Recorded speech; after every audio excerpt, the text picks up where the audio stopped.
Welcome to Wfnl Tv, where we take a look into the clubs and people of the Western Football Netball League. Here's what's included in this month's show. We catch up with the coach and some of the players of Yarraville Seddon to hear about their start to the TIV Division 1 season and their approach to the back end of the year. Well, we knew we had a good young crop. Obviously the development side won the reserves premiership. Volunteers keep clubs thriving, and this father-son duo are the heart of Altona. And without volunteers, it just wouldn't happen. That's what builds culture around here, and that's what we strive on. And we take a look at some of the junior interleague action, along with senior results, top players of the year so far, and much more. It's been a good start to the year with the team currently inside the top 4. What were your expectations heading into the year on the back of a semi-final appearance last year? Yeah, obviously we wanted to improve again. Like every year we've improved. So obviously this year, the first goal is to make finals and then to try and win one. Play finals, definitely. Wanted to hopefully get to the grand final and win a flag, but we know we're a pretty young side, so to get some wins and make the finals is definitely what we were trying to achieve.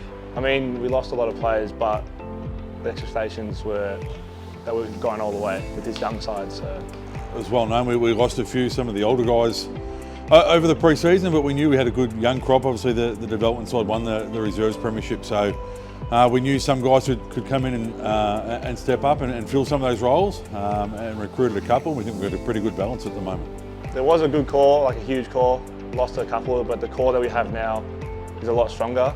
The youth that's coming through is phenomenal. Like it's, I don't know, the 18s that we have now have replaced everyone we've lost. So. Yeah, as you said, we injected a few young players from our 18s into the seniors, and they've come along nicely. A few of them playing Jets, and then also a few recruits. Tice has been awesome, especially the last month. It's an exciting team to watch. Is it an exciting team to be a part of? Oh, it can be. Everyone does their own thing. Everyone has these flashy moves and all this kind of stuff. Especially Flanners, these marks overhead, insane. Josh Halliwell on the back. Yeah, we're looking really good. Yeah, it's so easy playing with Flanners. Like we just sort of bounce off each other. One's playing high, one a bit deeper. Then we also have Tyson this year, which also makes it easier for me and Flanners. But playing with Flanners is just like, if I'm not marking it, I know he's marking it, vice versa. I suppose you're always unsure on how the young guys are going to go, but the ones that have come in have been terrific. We knew they all played a couple of games here and there last year, and just whether the consistency, but they've been terrific and really stepped up and filled the void. I think you mentioned earlier that a couple of weeks ago, almost half the team was under the age of 21. What's allowed those guys to come in and have an impact almost straight away? I suppose it's the turnover, and look, we've known we've had strong under-18 sides for a couple of years, and getting that balance right of trying to retain them and give them senior footy and keep the young guys, keep the older guys, which we've lost a couple of older guys, probably at the expense of trying to play youth, but we're comfortable with where we're at, and these young guys will hopefully carry us to a premiership. They're all pretty young. It makes me feel old, and I'm 24, so it's good to have those young blokes running around. I think Flanners has been a big one. He's been marking everything. Spence, before he had his big collision against Hoppers, was huge. His energy in the forward line. You got West coming and making a big impact. Will Baker, all those boys. So yeah, it's really nice to see them come in and make a big impact within the team. In saying that, have you taken any of these younger guys under your wing? Under my wing, I don't know. I think I just sort of, coming from a higher level, I think I just started to bring a better standard to training, which is what I wanted to do at the start of the year. Not necessarily taking certain players under my wing, but just more so trying to inject what I know. You've got some guys who previously had VFL commitments back at the club on a full-time basis now. How good's it been to have those guys around such a young group? Yeah, look, having Sells and Acol full time, and even Tyson Brazel, who played some Sandful footy, to have those guys who have sort of been there and guide these guys along the way to what it takes to get to VFL has been really helpful for the list. Who are some of those younger guys, or even a little bit more experienced guys, that have come in from the under-18s and last year's reserves premiership to play a part in the senior team this year? Yeah, look, Kobe Sakala's one who's sort of gone to another level. Lockie Green has really taken on a leadership role this year, which has been great. Yeah. My big thing with Brad this year was to step up in the leadership group, and I've done that. And in the forward line is more my leadership part. So I'm down there with the boys, especially Flanners, and Tyson coming to the squad new, didn't really know what was going on. And especially all the small forwards now, leading them as well. I feel pretty good about myself, what I've done. Spencer Ray is one who's sort of played a little bit of senior footy now. He's got his sort of 20 or 30 games and starting to find his role. And some of the younger guys, Harley Sherman, Will Baker, who sort of played probably more development footy last year, have found their consolidated spot in the seniors. Will Kazuski's another one who's really going to make a player. Wes Barker, he's crazy off the half-back. I don't know how he does it, so silky, so smooth. There's Stephen Holmes. He was Resi's last year, now he's come up to the seniors and he's playing very well in the back line. Benny Mitchell, his young fella, come up. He's in the leadership group because he was captain 18s. He just stood out, so he's doing well. You've taken it up to the top sides, including reigning premiers Hoppers Crossing and their grand final opponent Werribee Districts. You led for periods in those games before going down. That must have been disappointing. Yeah, look, we played some real good footy in both games, and there was probably both games there was sort of a little patch there which cost us, which we've sort of identified, something we had to work on, but we know our best footy is good enough to match it with these top sides. We just need to play 120 minutes of it. What's the last piece for you guys to be able to overcome those very best sides? Yeah, it's just probably stringing 120 minutes together and playing consistent over 4 quarters instead of some really good patches where we can sort of score heavily, but on the back end of that, the lapses where we get scored on. So play our structure and not get too flustered in the moment. I think being a young side, it's easy to sort of go away from what we know, but if we can just keep playing the way we are taught to play and the way we like to play, I think we can take it up to anyone and take it all the way. I think we just got to play together as our team, play our structure, play the way we play, not fall to how other teams play. So I think if we keep to ourselves, keep playing like we're playing, we can go all the way. With the start to the year, has the expectation changed at all for the group?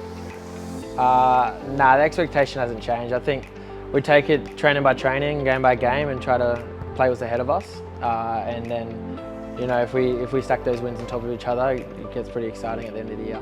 You've been building over recent years. 2 years ago, an elimination final. Last year, a semi-final appearance. Do you think you can go all the way? we don't really talk about that at all. Like our first goal is to make finals. And as you say, we had an elimination 2 years ago and then we went out straight sets last year. So if we get there, then the next goal will be to win 1, 2, 3 finals. And but yeah, obviously everyone's ultimate goal is to win a premiership, and we're in that as well. Do you think you have the list to do it? I think our best footy is good enough. It's whether we can, as I say, put it all together at the right time. Go get 'em, girls.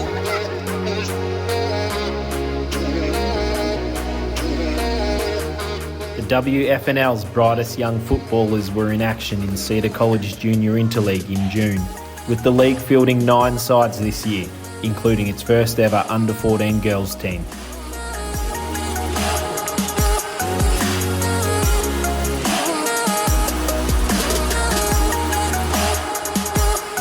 There were some great results for the WFNL in the AFL Victoria Junior Development Series, contested by the under-14 and under-15 boys and girls.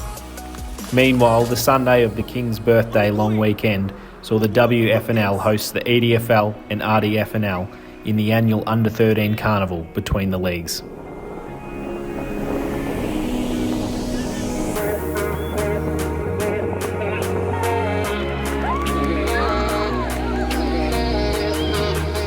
And it was a memorable day for the hosts, with the WFNL claiming the Winners' Shield for all 3 divisions. Well done to all our 2025 Cedar College Junior Interleague players, coaches and volunteers. Hey boys, we fight hard, let's keep going, and we win. Go.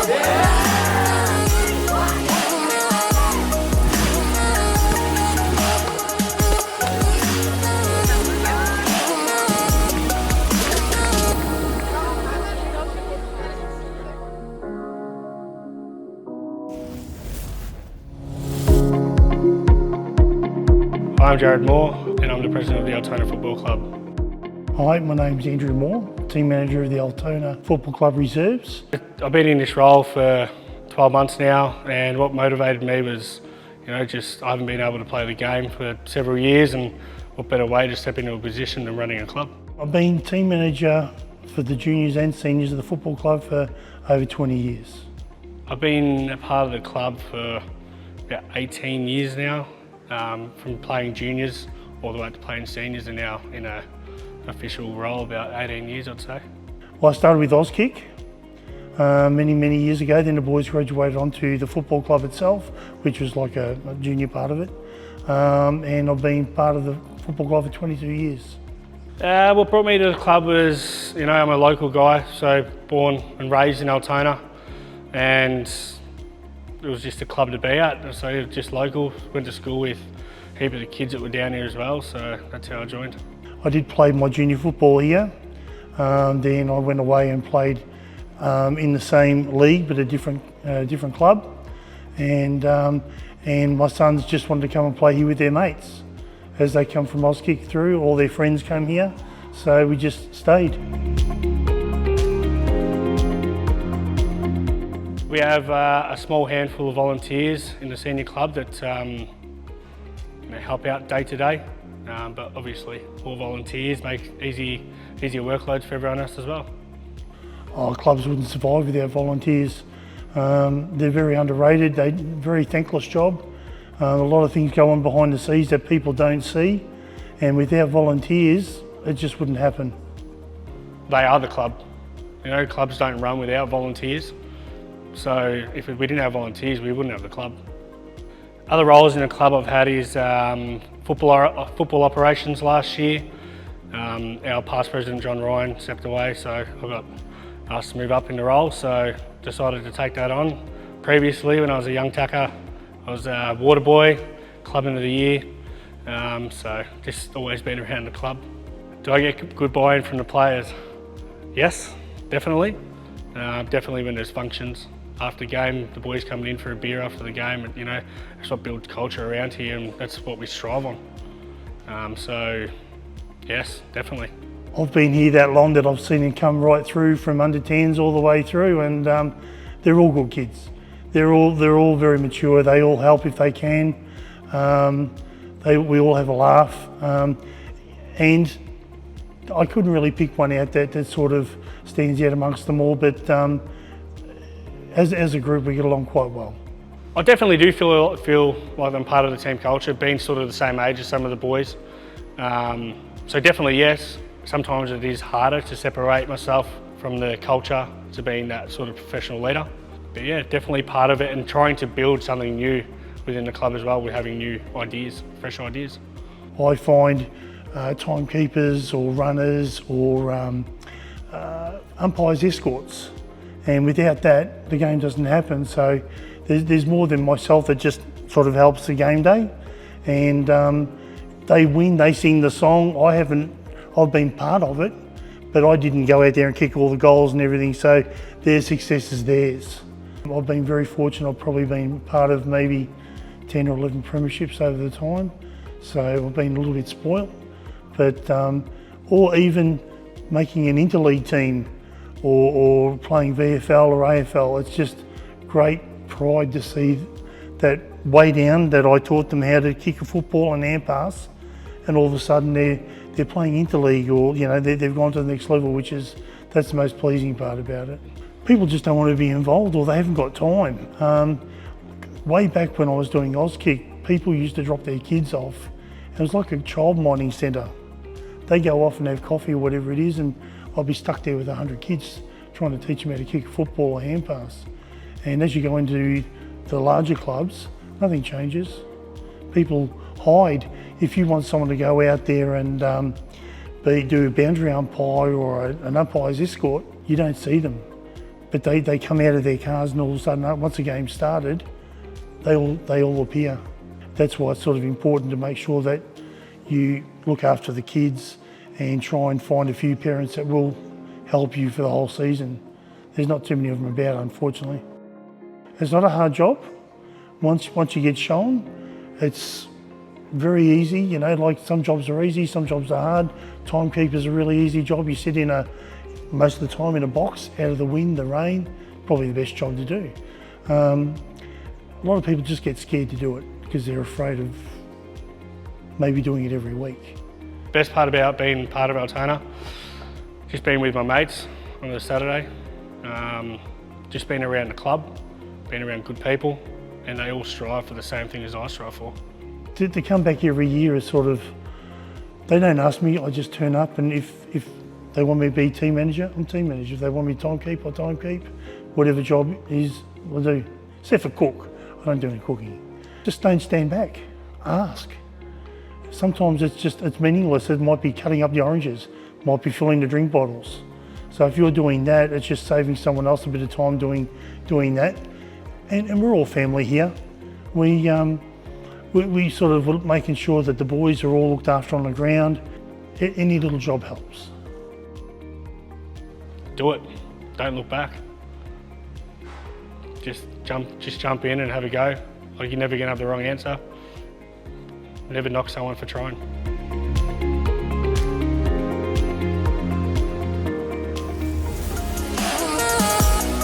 In TIV Division 1, a dominant Werribee Districts are league leaders after an unbeaten start to the year. They are followed closely by reigning premiers Hoppers Crossing, with Yarraville Seddon just behind them in third. Caroline Springs are a further 4 points back, while Spotswood hangs on to 5th spot after both the Woodsmen and Altona lost in round 8.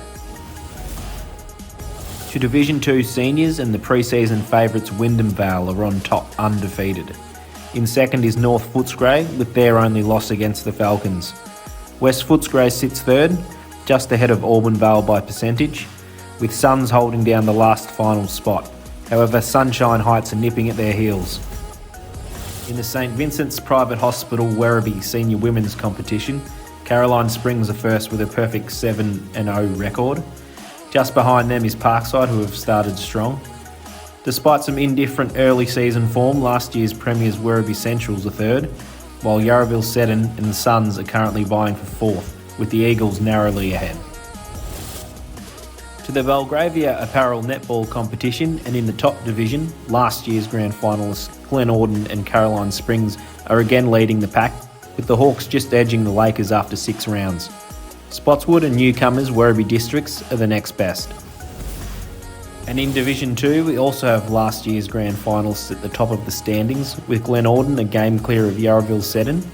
Altona in their inaugural season have impressed early to be third, and then there is a handful of teams in contention for fourth, with Braybrook being the current holders.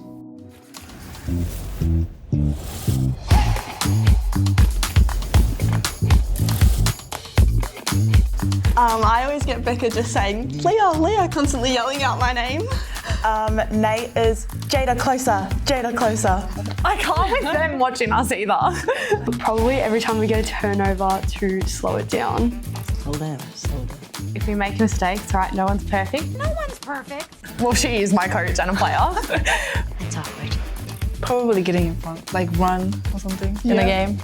For me, it's like 2 hands for the rebounds. Yeah. Off the field, probably high friend.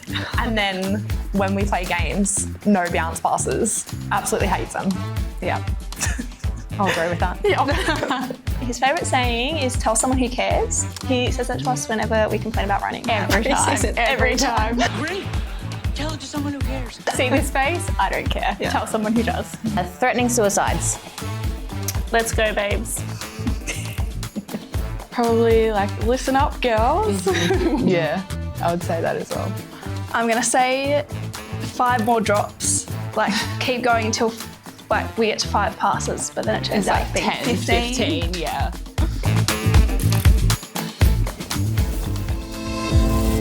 Young, and he kicks the Falcons up inside 50, kicks well. Mark taken here by Stanton, who plays on and puts it through. And all of a sudden the Falcons have hit the front. To use an old saying, it's Lewis Stanton first and Daylight second when it comes to the Division 2 goal kicking tally. The Wyndham Vale forward currently has more majors than the second and third leading goal kickers combined. Stanton is comfortably sitting at the top of the standings with 60 goals from the 9 rounds so far. Will we see the ton cracked yet again in the Division 2 competition? Stanton is well on track to do so before the season's end. This for his 4th. He stabs at it and he steers it home.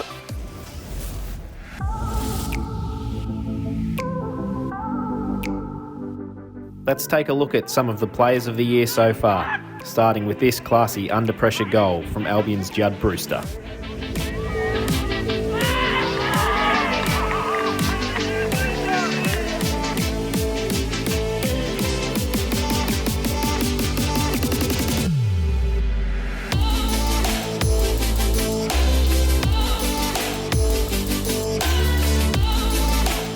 Riley Kitchen was cooking with this hanger during Hoppers Crossing's narrow defeat to Werribee Districts on Anzac Day.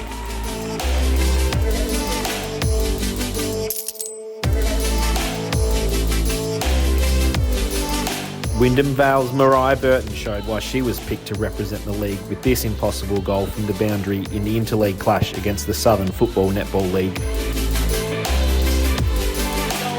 It's a one-on-one off from the boundary. An impossible goal, is it? It has gone through from Burton. Western Rams player Carter Delgadillo looked for options before deciding a right foot banana was the best choice, and it paid off.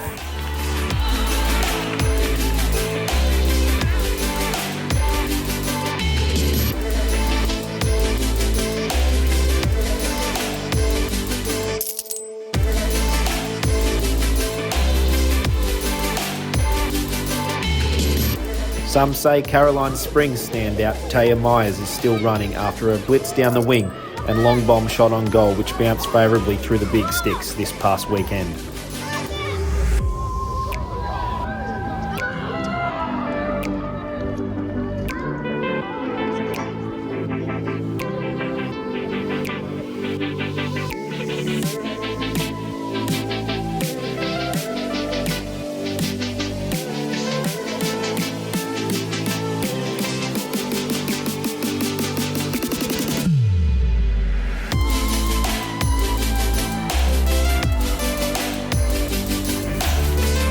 That's all we've got time for. Keep up to date via the Wfnl website and socials, and remember you can live stream the Wfnl Match of the Day every Saturday. Get the live stream via Sportscast Australia or listen to the radio broadcast on 88.9 Win FM.